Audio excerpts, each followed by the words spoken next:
France Inter, franceinter.com.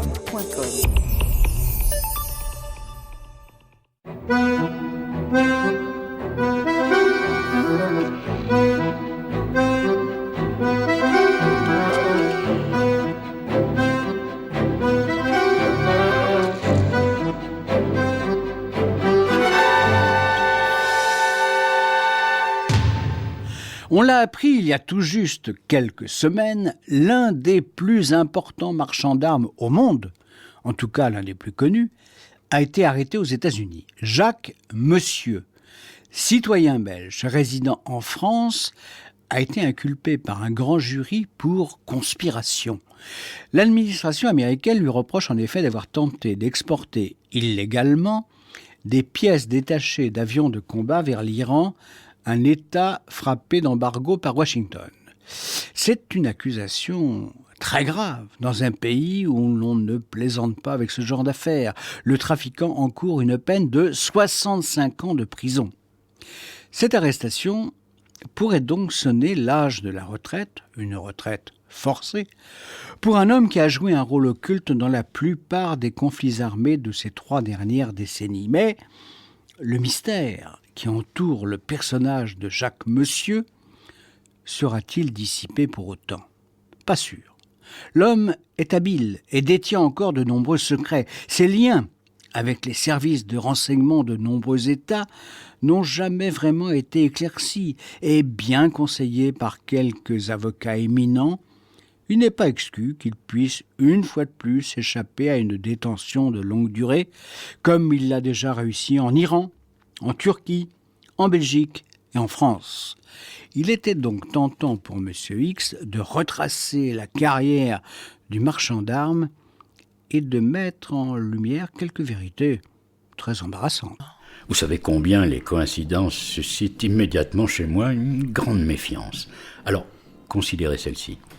En 1993, lorsque Jacques Monsieur, en délicatesse avec les autorités belges, décide de s'installer en France, il achète une belle propriété à Lignières. Ah, c'est une localité du Berry que je connais bien. Son voisin, qui devient un ami, est un certain James Andanson, un célèbre photographe spécialisé dans le people, comme on dit aujourd'hui. C'était aussi le photographe préféré de Pierre Bérégovoy. C'est exact. En mai 2000, Andanson, comme vous ne l'ignorez pas, sera retrouvé calciné dans sa voiture sur le plateau de Larzac.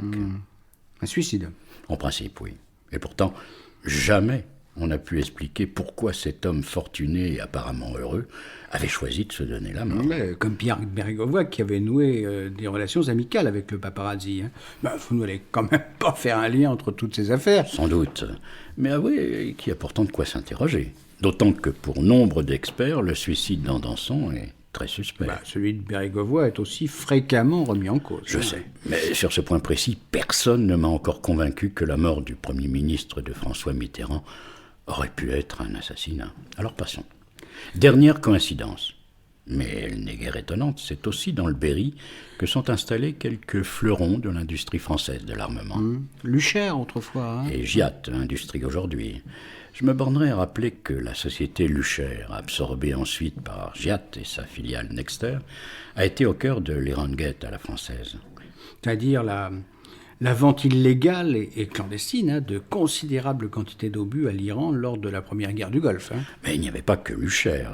Une société publique, la SNPE, Société nationale des poudres et explosifs, a aussi été de la partie. Et tout ça avec l'accord de Paris, j'imagine. Bien entendu. Ouais. Je suis sûr que notre homme n'a pas été tout à fait étranger à ces affaires troubles. D'autant qu'il a joué un rôle dans l'Irangate américain. Mais j'y reviendrai plus loin. Mais en attendant, quelques mots sur cet étrange Jacques Monsieur. Une précision d'abord. Quand on évoque désormais un trafiquant d'armes international, on pense tout de suite au film d'Andrew Niccol. Ouais, The Lord of War, avec le flamboyant Nicolas Cage. C'est cela. Mais rien de ressemblant avec Jacques Monsieur, celui qu'on a aussi appelé le renard ou le maréchal. Aspire avant tout à passer inaperçu et son physique est parfaitement ordinaire. Ce petit homme blond et distingué, aujourd'hui âgé de 56 ans, est vêtu de façon classique, cravate et costume de bonne coupe, et il arbore des lunettes au verre légèrement fumé. Seule concession à la légende, il porte parfois un imperméable modèle agent secret. Ça me rappelle quelque chose. Je vous en prie. En tout cas, Vous aurez compris que le bonhomme est discret. Il déteste se faire photographier. Et lorsqu'il sera jugé dans son pays, en Belgique, il obtiendra du tribunal que les débats se déroulent à huis clos et les photographes seront évacués. Ouais. Ce qui montre aussi que son influence n'est pas négligeable. Hein. Ah ça me paraît incontestable. Jacques Monsieur est donc né en Belgique, dans une bonne famille flamande. Son père, je crois, était notaire. Enfin, peu importe.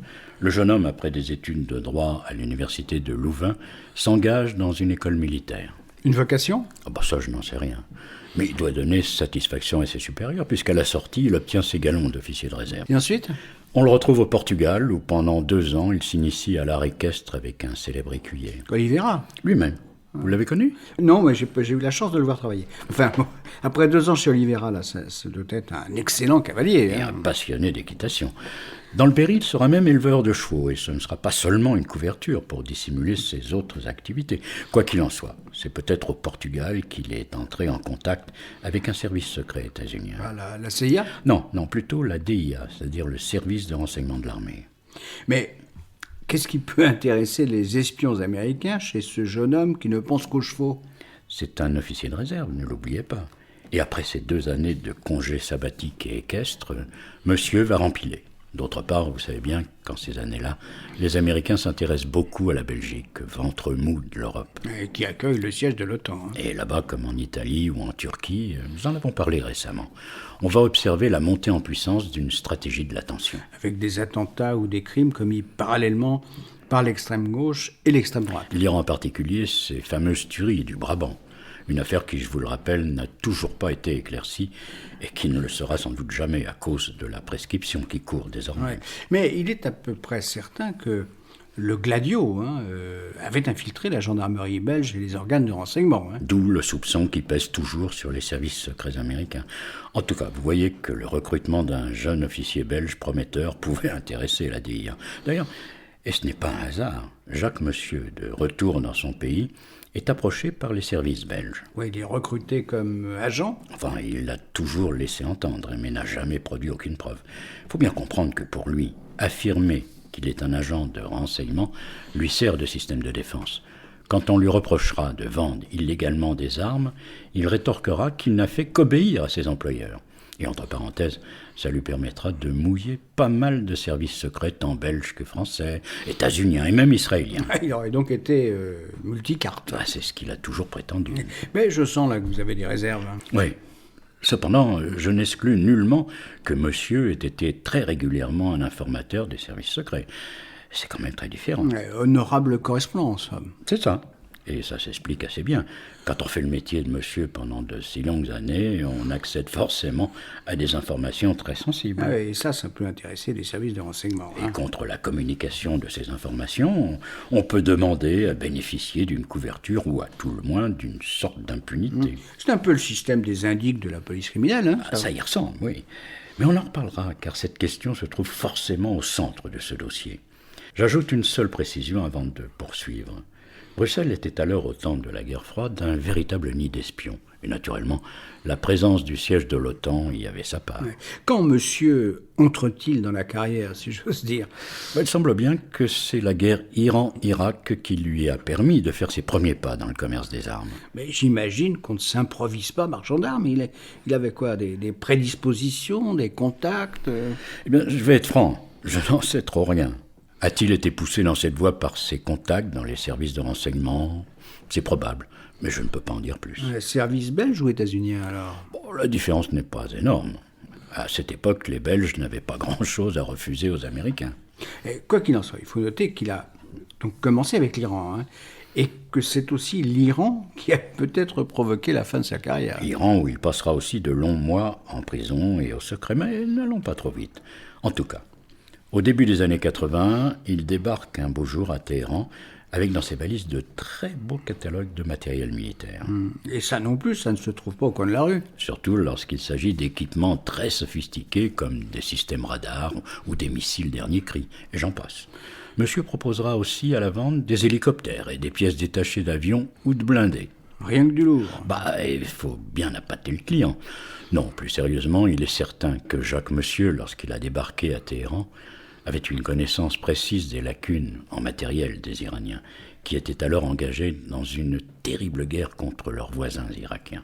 Ils savaient d'abord que l'armée, qui du temps du Shah avait été essentiellement équipée en matériel états-unien, avait un besoin urgent de pièces détachées pour leurs chasseurs F-4 ou leurs blindés. Ouais. Encore fallait-il avoir été parfaitement informé. Et avoir la possibilité d'acquérir ces matériels.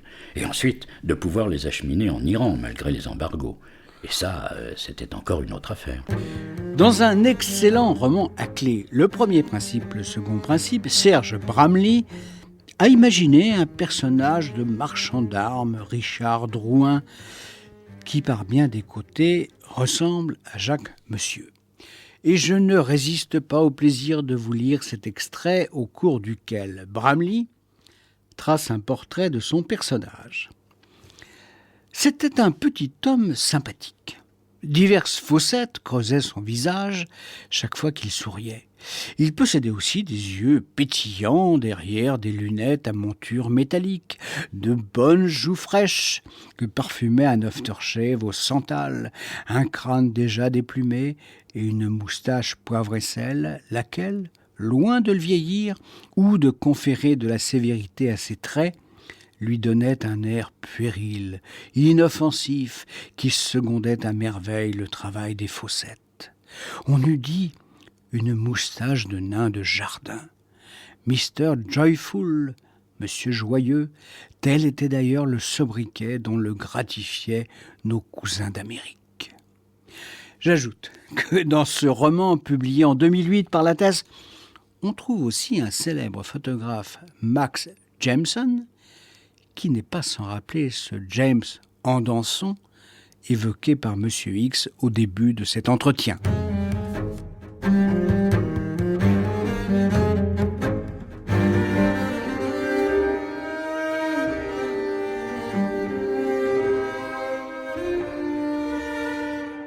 Comment votre Jacques Monsieur a-t-il pu passer outre tous ces obstacles que vous avez énumérés? Il est évident qu'il a été aidé, et je dirais même puissamment aidé. Ouais, et donc par une organisation non moins puissante. Par conséquent, il est inutile de tourner autour du pot.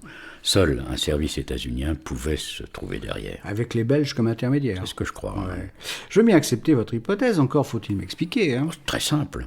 Et je vous fais remarquer que c'est un sujet que nous avons abordé il y a quelques semaines, lorsque je vous ai parlé de cette ahurissante histoire de la frégate Stark. Oui, un bâtiment américain gravement endommagé par des missiles Exocet tirés par un Falcon 50 irakien transformé en appareil militaire. Inutile donc d'y revenir. Non, le point capital que j'ai développé, c'est la volonté états-unienne de prolonger le plus longtemps possible cette première guerre du Golfe entre Iraniens et Irakiens. Ni vainqueur, ni vaincu, m'avez-vous dit. Et entre parenthèses, tout bénéfice pour les industriels de l'armement.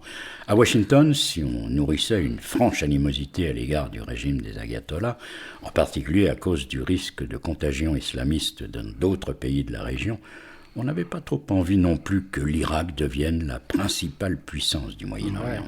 Il fallait donc maintenir une sorte d'équilibre entre les belligérants. Exactement. Pour l'Irak, sorti bien vite de la liste des États voyous, ça n'était guère difficile. On pouvait lui fournir des armes sans susciter de réprobation internationale. Et puis il y avait la France, qui a longtemps été le principal pourvoyeur d'armes de Saddam Hussein. Par contre, en ce qui concerne l'Iran, c'était plus délicat. Après la malheureuse affaire des otages de l'ambassade américaine de Téhéran, la rupture était totale et les États-Unis avaient même pris des mesures d'embargo draconiennes pour toute exportation en direction de l'Iran. Donc, si on voulait néanmoins aider les Iraniens, il fallait violer cet embargo. Et c'est l'origine de ce que l'on a appelé plus tard l'Iran Gate. Mais quand l'affaire a été découverte. Assez tardivement d'ailleurs, au milieu des années 80. Entre-temps, les Américains avaient pu faire passer aux Iraniens des quantités considérables de matériel. Alors je vous l'ai dit, le réseau clandestin mis en place pour assurer ces livraisons passait par Israël. Et pourtant, l'Iran n'était guère tendre pour l'État hébreu. C'est juste. Mais les dirigeants israéliens ont toujours su faire preuve d'un grand pragmatisme. En l'occurrence, ils ont choisi leur meilleur ennemi, l'ayatollah Khomeini. Oui, parce qu'il luttait contre Saddam Hussein. Dont le pays était plus menaçant à terme à cause de sa relative proximité géographique avec leur propre territoire. Par conséquent, ils n'ont eu aucun scrupule à livrer des armes à Téhéran. Des matériels puisés dans leur propre stock. Et immédiatement remplacés par les Américains. Mais pour mettre sur pied un aussi gigantesque trafic, il fallait aussi des petites mains. Et c'est là qu'est intervenu Jacques Monsieur. D'accord, mais quel a été son rôle exact alors? Il a accompli ce que pouvaient difficilement faire les Américains et les Israéliens.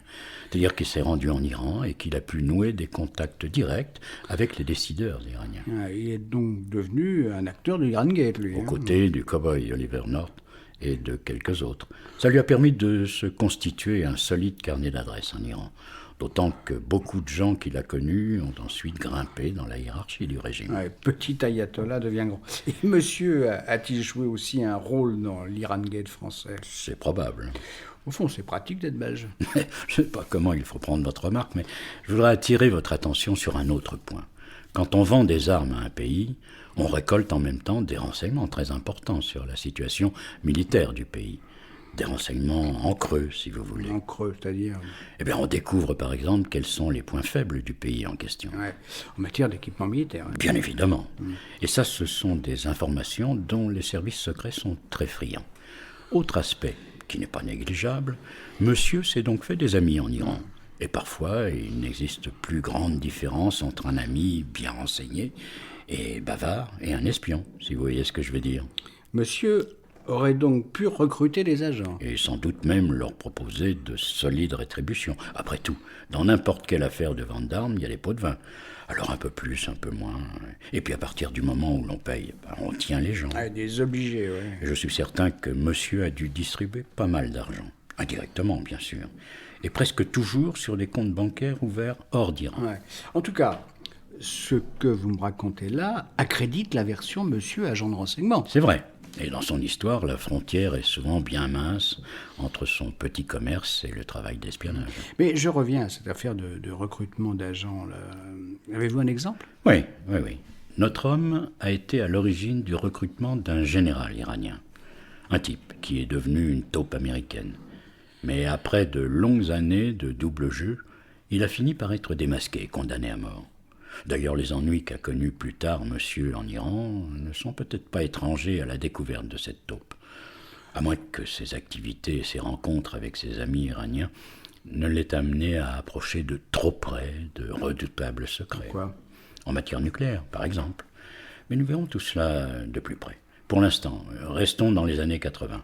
Il m'étonnerait que monsieur, qui était à tu et à toi avec de nombreux piliers du régime des ayatollahs, n'ait pas eu vent de l'embarrassante question des otages occidentaux au Liban.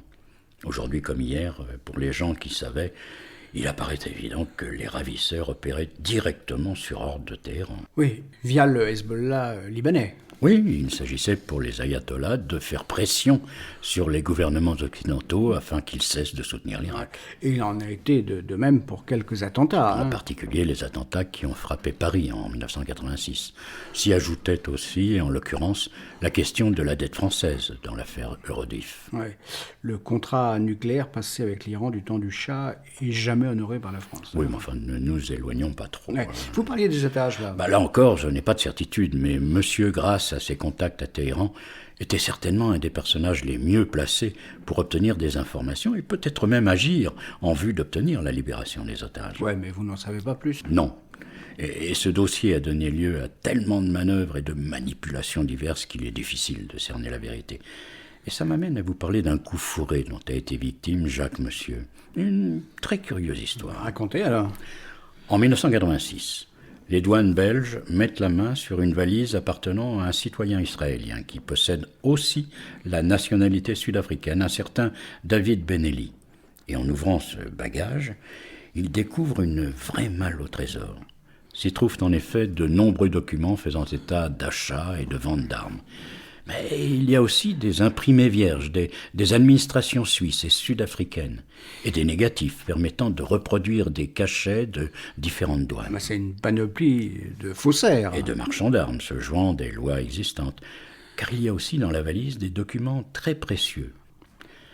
Des certificats de non-réexportation. Ces papiers sont délivrés par des pays qui assurent être les vrais destinataires des équipements militaires qui sont exportés. Mais en réalité, ces certificats ne servent qu'à abuser légalement les services douaniers. Oui, car les armes sont ensuite livrées ailleurs. Hein. Ces papiers ont donc une grande valeur, car ils permettent de se jouer des embargos. Oui, mais le rapport avec monsieur, là. Non seulement Les documents de la valise font mention du marchand d'armes, mais l'enquête permet d'établir que ce Benelli était hébergé à Bruxelles dans des locaux appartenant aux Belges. Laurent Léger est assurément le journaliste qui a approché au plus près le mystère Jacques Monsieur. Dans son ouvrage Trafic d'armes, enquête sur les marchands de mort, il consacre plusieurs pages aux Belges, extraits sur les débuts commerciaux du trafiquant. Le marchand d'armes a démarré son business via sa société Matimco.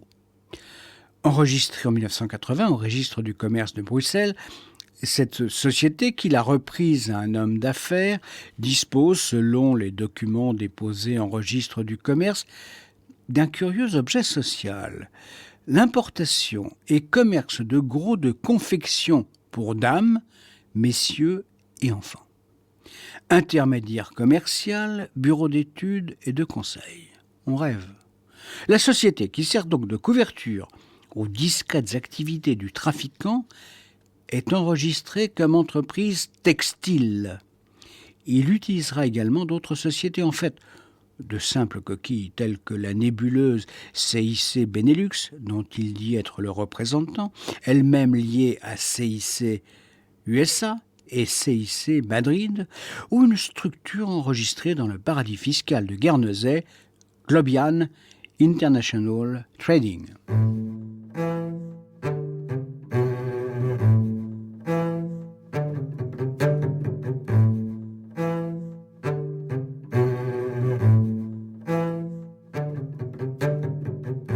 Monsieur est donc étroitement lié à ce Benelli, citoyen tout à la fois israélien et sud-africain. Incontestablement. Il a même été révélé que les deux hommes s'étaient associés pour vendre des lance-grenades à la Chine. Une opération qui a permis de mieux comprendre les systèmes mis au point par monsieur. Attendez, avant d'aller plus loin là.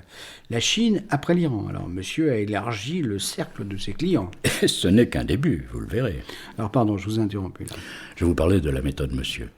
Les lance-grenades fabriquées en Belgique étaient métamorphosées en matériel de signalisation maritime au moment d'être embarquées sur un cargo qui prenait la mer en direction de la Chine. Un camouflage, oui. Et sans doute même quelques pots de vin distribués aux gabelous afin qu'ils ne se montrent pas trop curieux. Ouais. Ce qu'ils n'ont pas fait, par contre, en fouillant la valise de Benelli. Là, hein. Mais dans ce cas précis, les douaniers belges ont peut-être bénéficié d'un tuyau. Vous voulez dire que quelqu'un voulait qu'on fouille cette valise ? Ça me paraît évident. Mais à qui alors ? Un peu de patience. Intéressons-nous d'abord à ce Benelli dont le vrai nom est Azoulay. Ce personnage, né à Casablanca, est un ex-officier de Tsahal. Et il a été chef de sécurité d'El Al. Ouais, la compagnie aérienne israélienne. J'ajoute que son frère a appartenu au Mossad, où il a occupé de très hautes fonctions. Ouais, je vois où vous voulez en dire là. Ce David Azoulay, alias Benelli, est lui aussi un agent du Mossad. Évidemment. Et son association avec monsieur n'est guère étonnante, puisque les Israéliens ont joué les intermédiaires dans l'affaire de l'Iran Gate. Alors, si je résume, monsieur, depuis qu'il s'est lancé dans les affaires, a noué des relations avec les services secrets belges, états-uniens et israéliens. C'est la vérité. Et pour ne parler que de ces derniers, monsieur a aussi représenté à Bruxelles une société de sécurité israélienne. Ouais, le genre de société qui dissimule parfois des activités peu avouables. Ou en tout cas clandestines. Ouais. La découverte du contenu de la valise ne devrait pas être sans conséquence pour les deux associés, non ? Surtout pour monsieur, qui est resté en Belgique. Car Azoulay Benelli, lui, a déjà filé. Curieux, non ? Vous insinuez là qu'il s'attendait à ce que la douane découvre la valise. Encore une fois, ça me semble évident. Et pour comprendre, il faut revenir à la date où cette malle au trésor a été découverte, 1986, l'année même où le scandale de l'Iran Gate a éclaté aux États-Unis. Ouais. Et comme vous ne croyez pas aux coïncidences, mais pourquoi le Mossad aurait-il mis les douanes belges sur la piste de monsieur ? Le trafic vers l'Iran avait pris fin avec les révélations faites aux États-Unis. Alors, il convenait peut-être de couper les branches mortes et inutiles, et même de placer sur le devant de la scène quelques boucs émissaires. Dont monsieur ? Je trouve que ça se tient pas mal, car il ne faut pas oublier que de très hauts personnages étaient compromis dans l'Iran Gate, dont l'un qui occupait le bureau ovale de la Maison-Blanche. Il fallait donc couvrir tout cela, tant aux États-Unis qu'en Israël. Monsieur avait le profil pour jouer les idiots utiles, comme le cow-boy Oliver North, dont je vous ai parlé tout à l'heure. Ouais, je veux bien, mais... bon. Encore une fois, il ne s'agit que d'hypothèses. Je vous l'accorde. Alors, je reviens à l'une de mes questions précédentes. Là. La découverte de la valise vaut-elle des ennuis à monsieur? On pourrait le penser. Et pourtant non. La justice belge, bonne fille, le laisse tranquille. Vous avez une explication? À l'époque, monsieur connaît déjà beaucoup de beau monde en Belgique. Des officiers supérieurs de l'armée ou de la gendarmerie, des gens des services secrets ou de la sûreté. Alors certes, on le surveille et on s'intéresse à ses activités, mais pour l'instant, ça ne va pas plus loin. C'est d'autant plus étonnant que le marchand d'armes ne se cache guère. Il a même installé ses bureaux en face du siège de l'OTAN. C'est peut-être plus pratique pour lui. Très certainement. Toutefois, au début des années 90, voulant échapper à la surveillance dont il est l'objet, ou voulant prendre quelques distances avec la justice de son pays, monsieur décide de s'exiler. Et il choisit la France. Oui, il achète donc une belle gentilhommière berrichonne au nom charmant, les Amourettes. Très joli. Et c'est désormais de là qu'il va diriger son commerce. Mais en même temps, pour satisfaire sa passion, il monte un haras et élève des chevaux. Officiellement, il est devenu agriculteur et en principe, au moins, il vit des revenus de ses terres et de la vente de ses poulets. C'est un sujet là que nous n'avons pas encore abordé, mais a-t-il gagné beaucoup d'argent? Certainement. Son commerce d'armes lui a permis d'amasser une petite fortune, même si quelques clients se sont parfois fait tirer l'oreille pour le payer. Mais je dois dire aussi que les biens de sa famille lui assuraient déjà une existence très aisée. Je parlais des clients. Un détail qui va vous intéresser. Monsieur s'est toujours vanté de n'avoir jamais traité qu'avec des États et des gouvernements reconnus. Ah oui, pas avec des guérillas, des terroristes ou des candidats putschistes, par exemple. Oui, et que voulez-vous, on peut être marchand de mort et avoir quand même de la moralité. Mais une fois installé en France, là, dans cette douillette demeure, est-ce qu'il change de méthode? Écoutez, j'ai envie de vous dire qu'on ne change pas une méthode qui gagne. Cependant, c'est vrai. Monsieur va encore donner une nouvelle dimension à ses activités commerciales. Et pour commencer, ce solitaire va constituer autour de lui une solide équipe. Il s'entoure donc d'hommes qui ont tous des entrées dans les grandes sociétés qui fabriquent et vendent des armes, ou encore des gens qui sont susceptibles de garantir ses arrières. Par exemple, hein, Voilà. Inutile de donner des noms, mais on va trouver dans ce petit groupe un ancien de la DST. le service de contre-espionnage français. Oui. Oui, ça peut toujours être utile. Il y a aussi le fils d'un ancien ministre de la Défense, de Valéry Giscard d'Estaing, qui a travaillé à l'aérospatiale, puis dans une entreprise qui fabrique des missiles. Ou encore un Français installé aux États-Unis qui fricote dans les milieux de vente d'armes sous la protection de la CIA. Et puis dans ce petit groupe se trouve aussi un loueur d'avions qui opère depuis la Suisse. Ça aussi, c'est pratique. Hein. Et même un armurier parisien qu'on dit très proche de la DST. Ah ouais. Une équipe hétéroclite, donc. Mais très efficace. En outre, et ça c'est inévitable, il gravite autour de monsieur des personnages un peu moins recommandables. Un ex-légionnaire reconverti dans la sécurité, ou des individus souvent proches de l'extrême droite qui se sont reconvertis dans le mercenariat. Ouais, et ceux-là doivent accomplir les sales besognes. Vendre des armes, ça comporte des risques, surtout quand il faut les faire parvenir dans des pays en guerre où les dangers sont multiples. Or, et c'est ça qui va caractériser les activités de monsieur dans les années 90, le marchand d'armes va désormais jouer sa partie dans les conflits chauds. Et vous devinez sans peine lesquels. Ouais, dans ces années-là, c'est les Balkans. En priorité, oui. Mais il va aussi beaucoup s'intéresser à l'Afrique, où malheureusement les occasions de vendre des armes sont presque innombrables. Chaque monsieur se trouve donc maintenant à la tête d'une petite multinationale. N'exagérons pas, mais c'est vrai que si l'on accepte les États qui sont les grands marchands de mort de notre monde, monsieur est parmi les particuliers qui vendent des armes l'un des plus actifs et les plus demandés, car il s'est peu à peu taillé une grande réputation. La moralité, toujours. Enfin, d'où vient alors qu'il va ensuite connaître beaucoup d'ennuis? Il s'est peut-être un jour senti trop fort ou trop malin, allez savoir. Mais si vous le voulez bien, on verra ça la semaine prochaine.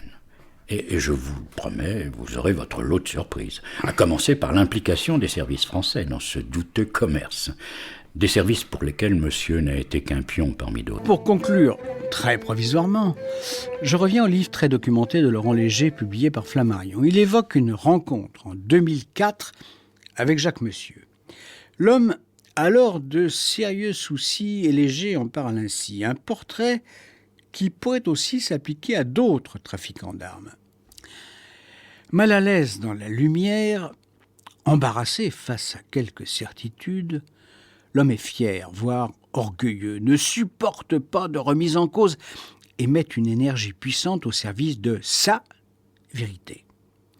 Il se voit en James Bond, dans sa version de l'agent œuvrant en secret à la sécurité des nations démocratiques. Cela arrangerait bien ces affaires de trafiquants empêtrés dans les filets de la justice. Hélas, la réalité, sa réalité est plus grise. C'est celle de l'intermédiaire, marchand d'armes ou trafiquant, auquel les services d'État recourent parfois en secret pour les basses besognes ou qu'ils envoient au contact dans ces endroits de la planète que les agents officiels ne peuvent infiltrer. Ce sont ces middlemen, des intermédiaires, qui sont reçus par les chefs d'État, volent en jet privé, dorment dans les palaces et sont utilisés pour franchir les limites de la légalité en lieu et place des industriels et des États acheteurs. En cas de pépin, plus personne ne les connaît. Dans ce cas, c'est la disgrâce. Les remerciements pour services rendus prennent la forme de commissions impayées, de procédures judiciaires, de confiscation de comptes bancaires, voire de séjours en prison. Je vous rappelle le titre du roman de Serge Bramly paru chez Lattès, Le premier principe, le second principe. À samedi prochain pour la suite de cet extraordinaire récit.